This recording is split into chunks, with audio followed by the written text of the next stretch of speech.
Hello, welcome to this awesome forecast video where today I'm going to show you how you can forecast your debtors using DSOs or day sales outstanding.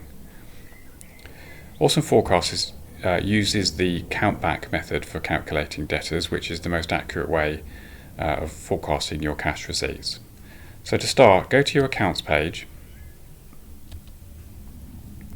And you can define lots of sales accounts, but to keep this example simple, we're just going to use one single product category called racing bikes. Next, categorize it as third-party sales. Choose your VAT rate. I'm happy that it's standard rated.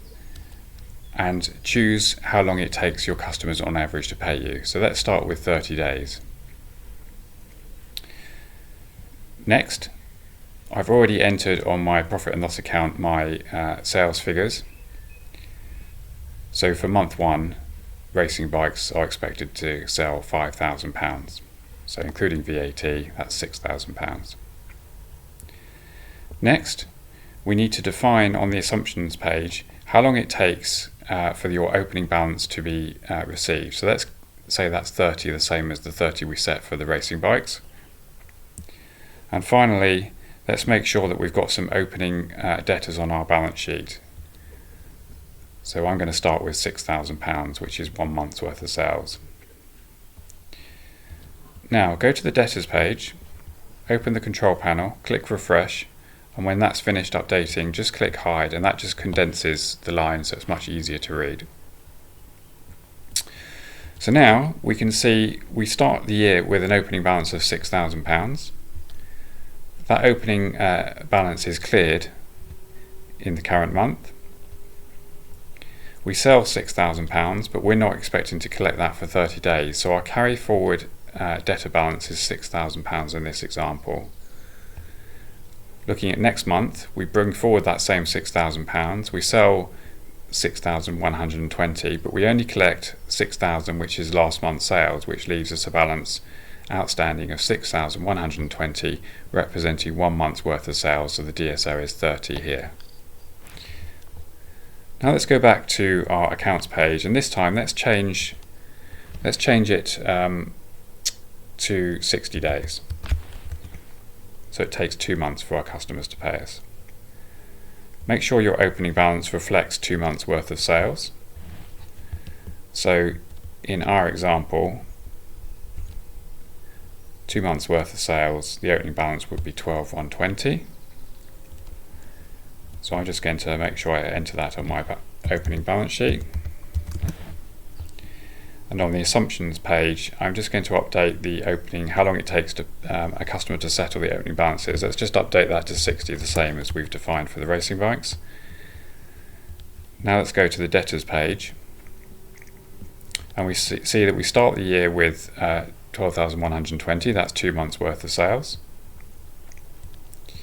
What we can see now is that it takes us 2 months to recover our balances, so it's split the recovery of the opening balance into 2 months. And you can see that our carry forward balance now represents 2 months worth of sales.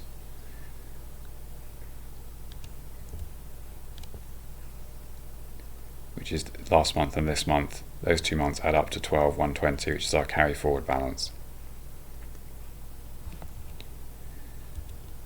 Let's go to the accounts page. Let's change that to 0 days, so we don't have debtors. So let's change our opening balance sheet to 0 because our customers pay us immediately. And on the assumptions, how long it takes the opening balance sheet to be opening debtors to be paid, let's put that to 0, even though there aren't any, but let's put it to 0 anyway. Now let's look at the trade debtors page.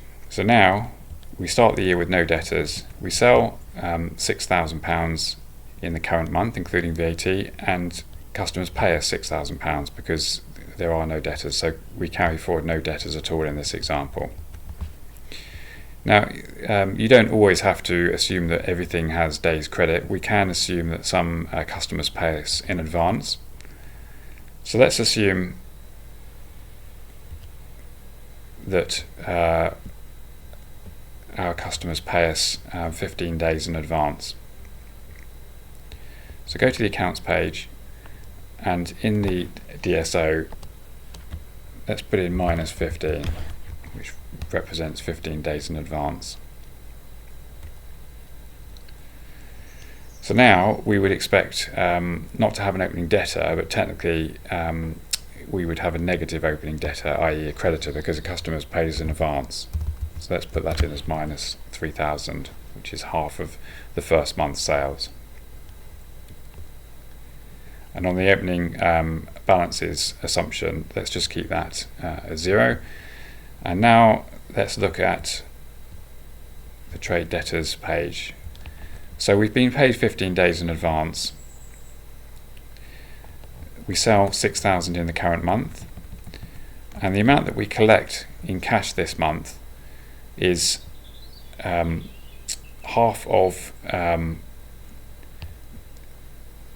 the next month's sales, which is 3,060, and we also collect the remaining half of this month's sales, 3,000. So those two added together come to 6,060.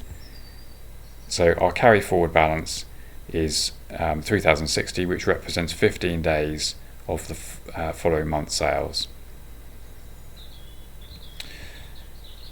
Now let's just have a look at how this is represented in the cash flow. So if we go to the cash flow statement and go to the debtors receipts line, we can see that Awesome Forecast automatically populates what the receipts are based on what's on that debtors page. So in month 1 it's got receipts of 6,060, and if we go back to our debtors page, month 1, our receipts 6,060, so it all matches. And that's how you forecast debtors using the DSO method, which I find the most accurate way of forecasting your cash receipts. Thank you for watching.